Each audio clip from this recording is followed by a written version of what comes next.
Good evening, Democrats. It's the 22nd day of May 2023. This month is flying by, as the whole year has. This is Sine Die Week in our state legislature. It's a week and a half now before convention, and there's a big announcement, not a surprise, but a big announcement coming this week from Ron DeSantis.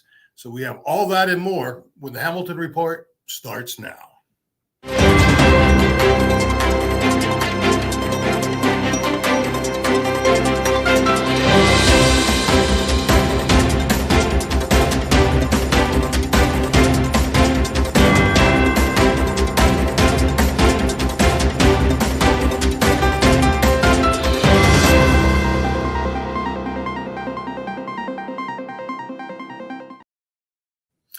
As is typical fashion for the Oklahoma legislature, the budget was delivered in the wee hours of this morning, which means it was voted on in committee today with no one having had a chance to read it. This is what happens when you have a supermajority of people who simply do not care about the people that they are elected to represent. One thing we do know, though, is that the governor of Oklahoma has already said he will not support Oklahoma Educational Television Authority. Well, I guess he figured that if Ron DeSantis could take on Mickey Mouse, then certainly he could take on Big Bird. Now, for someone who claims to be for all the people, this is disgusting when it comes to rural Oklahoma. PBS gives people access to things that they simply can't find other places. And this may come as a surprise to you. It did to me. But OETA is the highest rated public television station in the country. By that, it means more views per week than any other public broadcasting station. And Oklahoma is prepared to let it go dark. This is the final week for our legislature to deal with bills, sign off on legislation that goes to the governor's office. And I must say, this has been one of the most disappointing legislative sessions I've seen in a very, very long time. The way that they have attacked the LGBT community, the way that they have attacked women, the way that they have attacked minorities is something that honestly comes right out of the Florida playbook. It's the same thing that Ron DeSantis is doing. And speaking of Ron DeSantis, my guest this evening is someone that I'll introduce in just a moment. But first, I'd like for you to take a look at this video clip of a video that truly has gone viral around the world in preparation for DeSantis announcing his run for president. Welcome to DeSantistan, a radical and oppressive right-wing dystopia that undermines democracy, vindictively punishes political opponents, and cruelly bullies vulnerable citizens. It's ruled by Little Dick Ron DeSantis, which is short for Little Dictator. I am standing in your way. DeSantis and his allies have brought an ugly cloud of darkness to the Sunshine State. He has exploited wedge issues and pitted Floridians against each other to further his political ambitions. Instead of focusing on issues that Floridians actually care about, Ron DeSantis and the Republican Party are instead waging this culture war with our education system. I am not backing down 1 inch. DeSantis' reign has been a complete and utter failure. To enact his agenda, DeSantis hides behind the smokescreen of protecting the youth, yet he has abandoned the state's most vulnerable, at-risk, and desperate children. 4 different families accuse workers within Florida's foster care system of fabricating evidence, hiding and withholding key information, and ignoring state and federal family laws to divert children away from biological family members and place them with system-connected strangers. 18 more families have now joined the suit. People hired to keep local children safe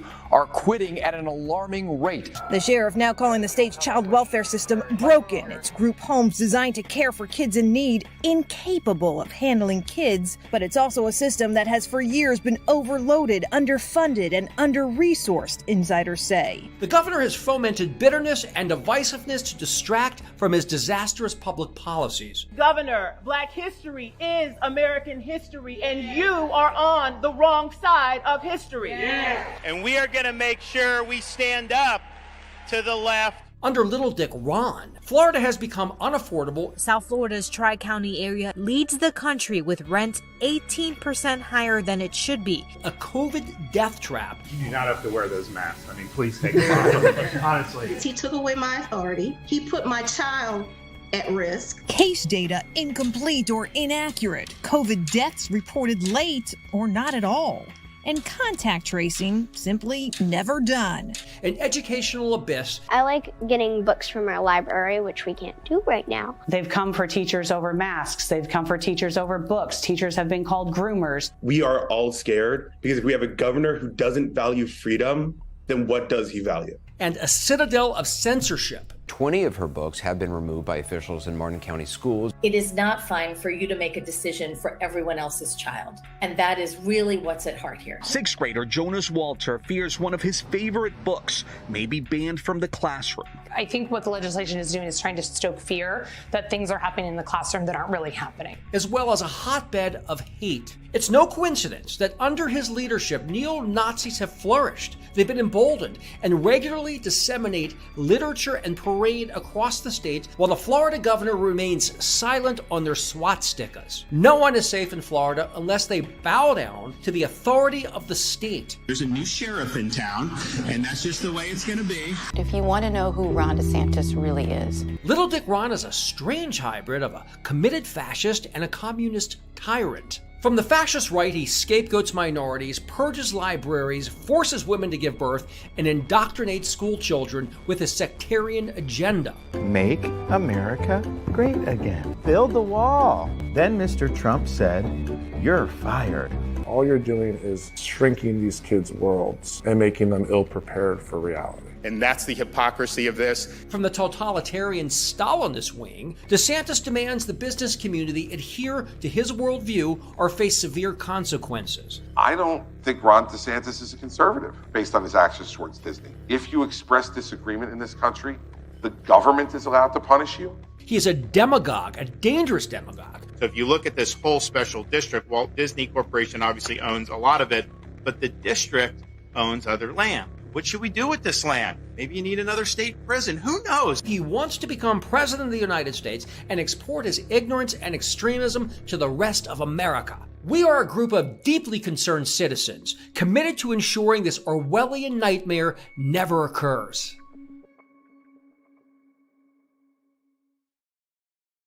Wow, Oklahoma Democrats, does that sound familiar to you? It certainly should, because the governor of this state is clearly enamored with Ron DeSantis and is trying to co-opt everything from the man's playbook.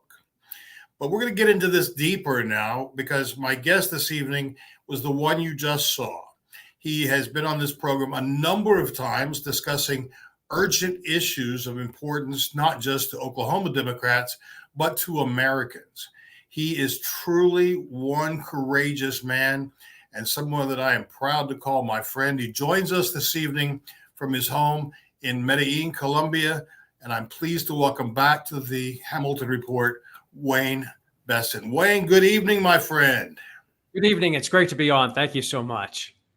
It is always such a pleasure to have you with us because you are a really smart man. And before we jump into this, I just want to encourage our audience tonight to please post your questions and comments as we go through this evening so that we can address those in real time. I think that that's really important. We have someone with this kind of knowledge base and has worked so hard in this effort already. So, Wayne, what is it that just moved you to the point of really creating not just a new website, but creating a whole new environment for people to look at the dangers that Ron DeSantis poses to America? Well, as Floridians, and I also live in Florida as well as Medellin, Floridians, we know the price of underestimating Ron DeSantis. And we have an urgent message for the nation as he announces for president. Take this threat seriously. If given the opportunity, Ron DeSantis will export his arrogance, ignorance, and extremism to the rest of the country. And we must ensure that this Orwellian nightmare never occurs, because those of us from Florida have seen firsthand who he is and what he is. And you mentioned that Ron DeSantis is exporting to other states, and they're taking a page from his playbook. But who's Ron DeSantis copying? And that's Viktor Orban from Hungary. That is his role model. So we've, in the past, we've heard of Reagan conservatives, and then we even had, God forbid, the MAGA Trump conservatives. But Ron DeSantis comes from the Viktor Orban wing of the Republican Party, and all of us should take pause because this is the most dictatorial, authoritarian country in all of Europe. Yesterday, he was quoted as saying that he wants to make America Florida again. Well, look, after everything that we've been seeing come out of Florida, that's not a place that I want this country to look like. How does he think that that's going to resonate with people around the country, Wayne? Well, Florida isn't America anymore. It resembles something more like Hungary with Viktor Orban. I think that, and we make a point of saying this, he takes the worst of both the Stalinist wing, the way he attacks business and dictates to them, and says you're going to do exactly what I say. You're going to parrot the state line, and we're going to punish you, as we saw him do with Disney as well. We're going to build a prison, for example, on Disney property.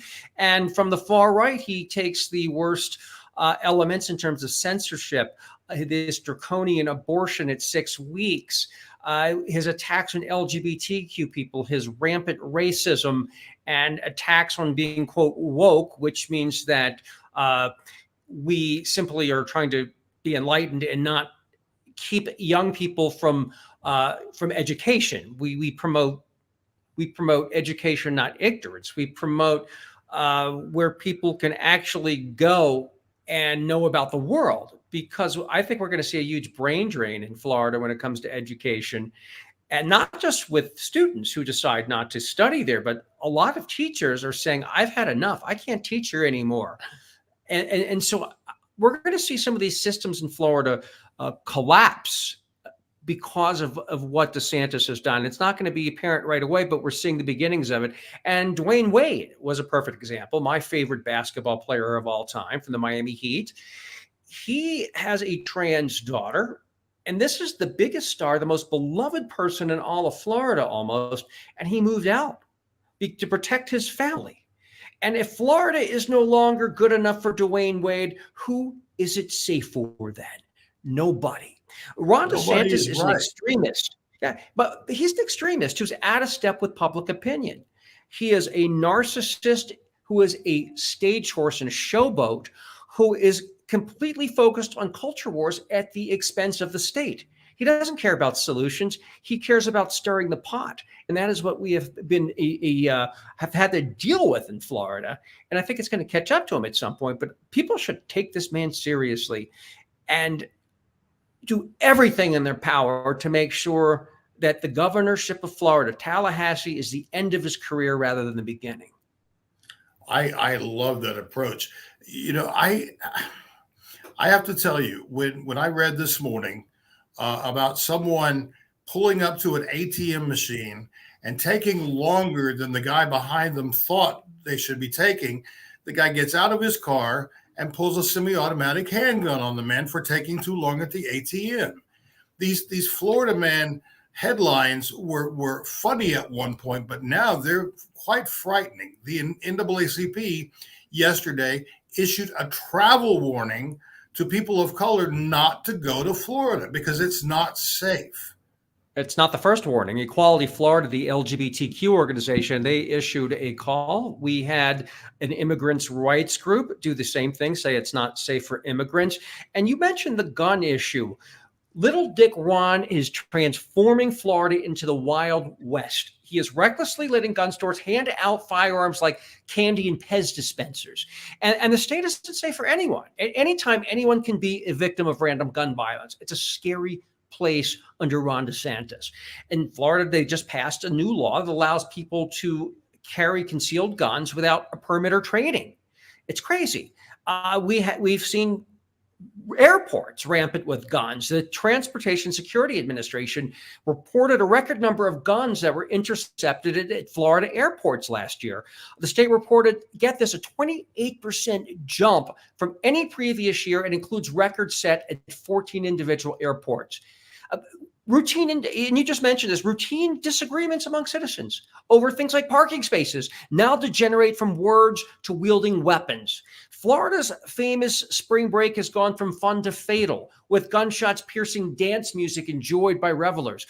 Schools are a disaster. They're no longer free from gun violence, with students smuggling in the glut of guns in the state. And of course, we all know about some of the massacres, such as in Parkland, that school shooting a few years ago, and the Pulse nightclub shooting. So Florida has been dangerous for quite some time. This is going to make it worse. It's going to be out of control, and people are going to start saying, you know what? I don't think I feel safe in Florida. We have European countries saying, I don't think Florida is safe. People are afraid, and for good reason. And I don't see any light at the end of this tunnel as long as Ron DeSantis is governor of Florida. I have to tell you, not only if I were a father, not only would I not want my kids to go there for spring break, I'm not comfortable traveling there as a gay man. And that's a shame, because some of the most beautiful beaches in this country are in Florida. But to me, it's not worth a vacation to be in fear of my life every day that I'm away from home. Yeah, and it's been interesting because Florida's always had some very conservative, scary areas, but it was kept in its own bubble. And there have been places that were incredible international destinations, very sophisticated places like South Beach, Fort Lauderdale, Tampa, Orlando, and people would come from all around the world to go there.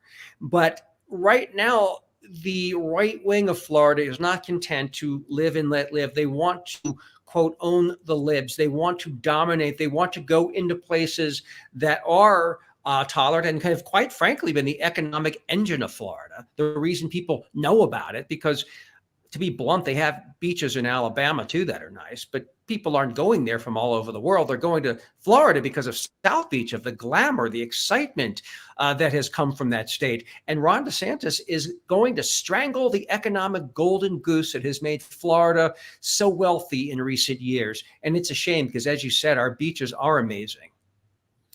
And so, okay, we've talked about guns. We've talked about the dilution of education. We've talked about the harm against women and minorities. But what you haven't mentioned, I mean, I suppose broad brush with the LGBTQ community, when he suggested and then put into force that state employees would go into the homes of transgender kids and have the authority to take them out of their homes. Now, there is nothing Christian about that. There's nothing moral about that. It's wrong on every level. It's as if he thinks he owns the children of Florida. Well, it's a form of kidnapping, to be quite blunt. I mean, you have kids in loving homes.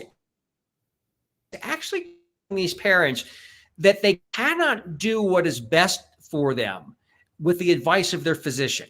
So they go to a doctor says, this is what the American Medical Association says we should do. This is what the American Academy of Pediatrics says we should do. And Ron DeSantis has demanded by law that you have to do the opposite of best medical practice. And speaking of that, he just passed another law with his rubber stamp Politburo that said that doctors don't have to treat people that they don't like. For example, LGBTQ people, because he made exceptions for other minority groups. Why would he leave LGBTQ people out? It's very clear that he wants doctors to say, I don't want to treat you because I don't like who you are. I mean, for one thing, what kind of a doctor would do that? I personally think any doctor who does that is violating the Hippocratic Oath and should have their license permanently stripped. If you can't treat all people, you need to get a new job. Don't you see this as a form of genocide, a kind of cleansing of the races? Because if he gets rid of everyone that he doesn't like, he's going to be left with a bunch of old white people in Florida. That's the goal. His educational program is very racist. We saw what he did with African-American AP studies. He said, we're not going to teach the truth. We're going to make sure textbooks get rid of any mention of Black Lives Matter. He said that we're going to distort history. We can't even talk about things like Rosa Parks. We're raising the next generation of Florida man. I can tell you that. He has. We've had complaint. We have something called woke busters, which are these ignorant yahoos that, under the guise of parents' rights, that scour libraries looking for anything to be offended by, which is almost always something written by a racial minority or an LGBTQ person, and censoring it, making sure people don't have access to it. Think about that. A roving mob of so-called woke busters cleansing the shelves to make sure our kids are stupid. And what's the result? Well, you have teacher in trouble over a David statue. Like, that's offensive. Oh my God, it's new. This is a masterpiece.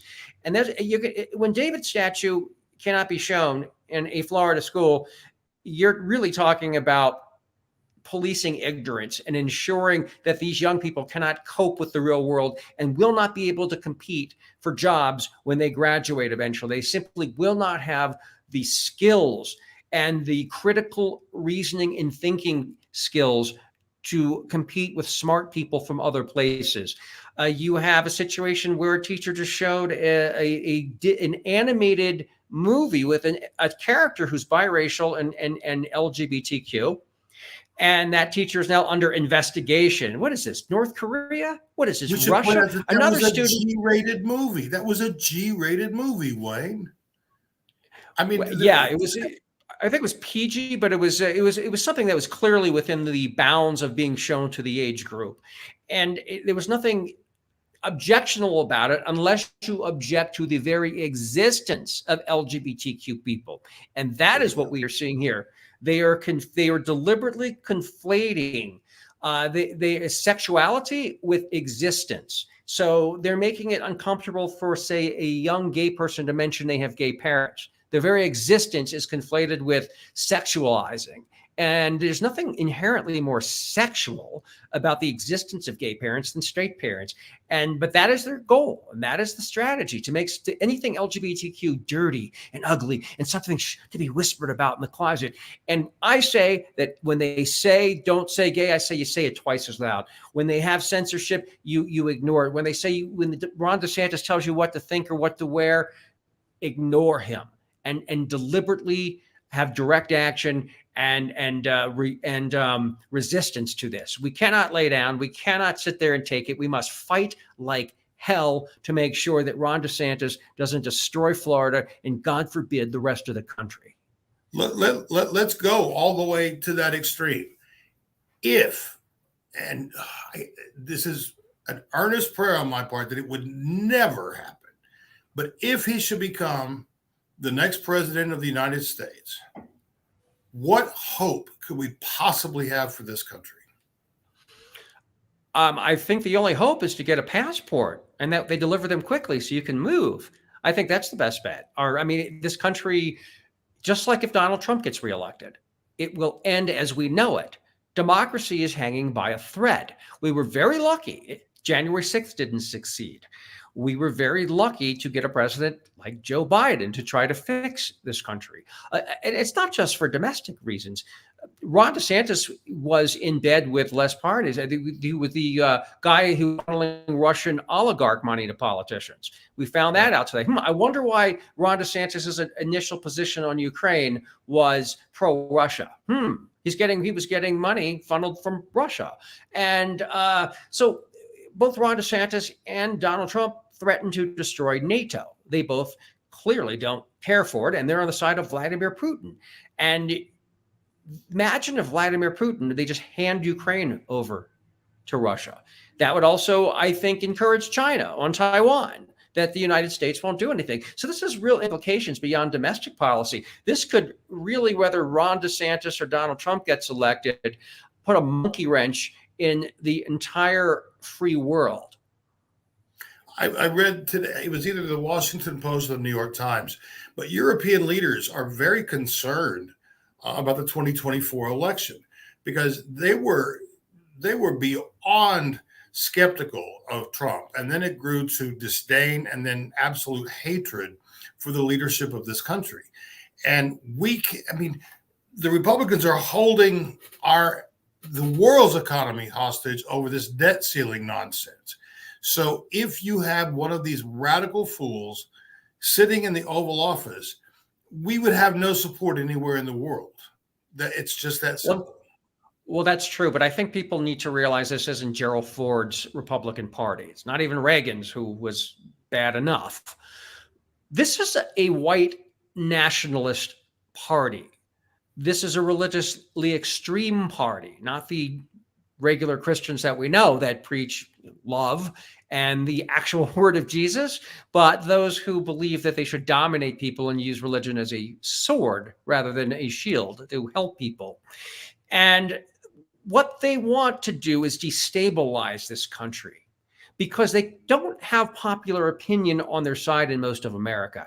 So the only way people like a Marjorie Taylor Greene and a Matt Gaetz and a Donald Trump and all these other right-wing nuts can gain real power, other than the gerrymandering and the fact they did take over the Supreme Court, is through destabilizing this country. So they take every opportunity they can to vandalize our institutions so people give up on them. They give up on politics and allows a radical group like that to be ushered into power, claiming that they have all the answers. So they don't want solutions. They want problems. When things are bad, they're happy. So when people say, oh, they won't, they're gonna cave on the debt ceiling, not necessarily, because from their point of view, the more disastrous things get, the worse things get, the better it is for them and their chances of achieving raw power in this country. Let me ask you a question. Well, first of all, we should let our audience know that Little Dick Ron goes live tomorrow. We're here tonight talking about it because it does go live tomorrow. And that stands for Little Dictator Ron, to be clear with our audience. Now, this is, from all accounts, going to be a tremendous asset for thinking people when it comes to who we're going to look at for the election next year. Are you concerned in any way that your work in this area is going to be a boost to 45? I think we need to worry about one problem at a time, and that is getting rid of Ron DeSantis. I think that he's potentially more electable than Donald Trump. Everybody knows who Donald Trump is. They have their opinions set on him. So we need to get rid of Ron DeSantis first. I think that we have a much better chance against Trump. He's lost. He lost his reelection. Hillary had more of the popular vote. Biden beat him. Then you had the two midterm elections. Donald Trump is kind of electoral poison in a way. In terms of both candidates and for the Democrats in general, the way we're going to beat Republicans is abortion, abortion, abortion. I think our motto should be abort the GOP. That is the one place where they are so out of step with public opinion. We have seen every single place from Kansas to Michigan in particular, where we took over all of the government there, that this issue really, especially in the suburbs, gets people out to vote. We have seen that Ron DeSantis and his 6-week abortion ban that he just signed is something that he's running away with. He even went to Jerry Falwell's Liberty University and wouldn't talk about this. He signed this at 11 o'clock at night. I guess he thinking nobody would notice. I guess he didn't realize the internet exists and that we'd be able to follow this. Listen, the New York Times wrote something yesterday, Scott. It said on the trail, his remarks about the ban are usually limited to a single line in his roughly 45-minute stump speech.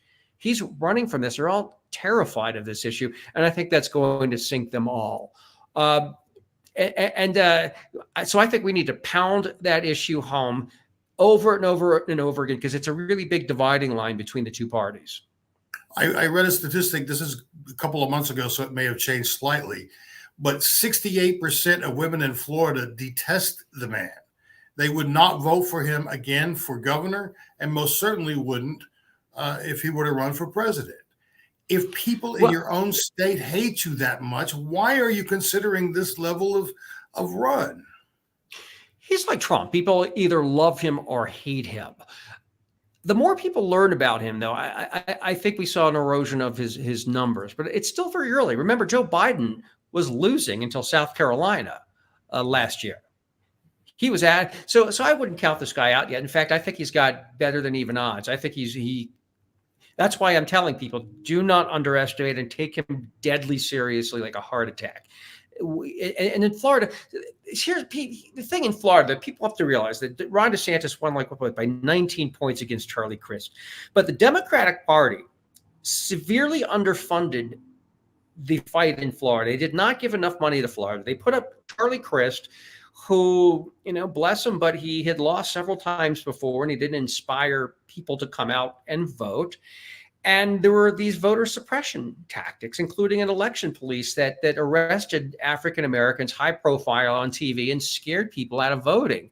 If you take all that into consideration, it's not surprising he won by that much. Now, if the Democrats invest in Florida again, I don't know how the hell they don't do that in a state that big. They need to.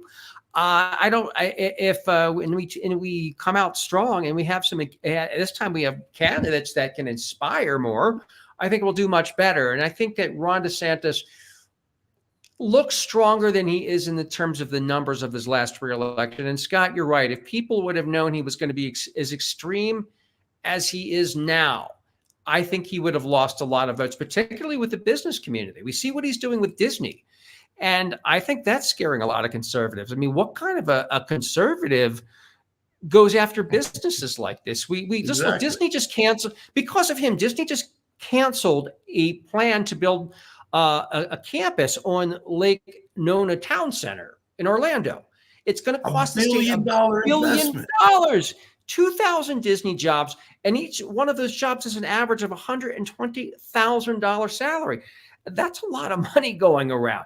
He went after the Special Olympics, for God's sakes, because they said that they wanted people to wear masks. They protect people with Down syndrome. He didn't care if they died, but he went after that business. He went after the Tampa Bay Rays because they put out a statement after the shooting in Uvalde, Texas, that killed 19 school children. And DeSantis was so angry, he lurched off into a tirade and blocked state money from a new Tampa Bay Rays training facility. He went after the Orlando Philharmonic Plaza and threatened to pull their liquor license because they had a drag show, because DeSantis is going after drag, falsely labeling these innocuous shows live adult entertainment, even though they have nothing to do with live adult entertainment. It's a lie. And so I think a lot of people, especially in the business community, more moderate Republicans, would take pause, knowing that he was going to go that far to the right. And in fact, that has been the case. There have been top donors in Florida, including the second richest man in Florida, that have said, I'm not backing this guy. He's too extreme with his censorship. He's too extreme with this abortion thing. And so there are some people who have said, this is the guy I thought he was. This guy, we thought he was the answer to Trump because he was less extreme. In some ways, he's more extreme. Yeah. Wayne, we are completely out of time. I will tell you, and our viewers tonight, that we will continue to update them as you continue to update this brand new website, because I think it's critical, not just every Democrat that needs to see this, but every thinking person. And because we are at a perilous time in this country where every vote is going to matter, every decision is going to matter, because we are on a trajectory with some of these nut jobs to destroy this experiment in democracy. And we can't let that happen. And so I applaud you for standing up now, making this decision to pour all of these resources into it that you have. And I'm anxious to see the site tomorrow. But as I said, we're going to keep talking about this over the next several months. And I'm going to ask you to promise us to come back with an update in the next few months, because we need to hear your voice, Wayne. And likewise, Scott, you're doing so much for this party, the Democratic Party, and the country. And you're also in a very tough state that needs people to stand up and speak out and move this country forward, because these Republicans are dragging it backward, and we cannot let that happen. Yeah. Well, thanks again, my friend. Great to see you as always. And you are a great source of enlightenment, and always a joy to have you here. And I'll look forward to talking to you real soon. Thank you. Wow, there's a lot in that, and I can't urge you enough to go to DicRon.com tomorrow and throughout this cycle, because it will continue to be updated, and we need to know the truth about someone who has done horrible things in his state and will do the same thing for this country. Very quickly, before I say goodnight, just a reminder that we still have some tickets available to hear the amazing Beto O'Rourke at our Carl Albert dinner, which takes place on Saturday, the 3rd of June in Tulsa, Oklahoma. And you can still get your tickets and tables by going to okdemocrats.org/CAD tickets. Once again, okdemocrats.org/CAD tickets. And one final reminder on Wayne's new website is DicRon.com. Well, friends, thank you so much. We ran over on time a bit tonight, but I think you'll agree that it was worth it to have this level of expertise. I'm grateful that you tuned in, and I hope that you'll want to share this broadcast so others can take advantage of the resources that we provide and to know what it means to be a common sense voter. There's no better way than your voice added to the chorus. On behalf of all of us at the Oklahoma Democratic Party, I won't be here next week because it is Memorial Day, so we'll be taking that day off to celebrate and remember. But we'll be back after that, and on behalf of all of us at the Democratic Party, I'm Scott J. Hamilton, thanking you for joining us. Good night.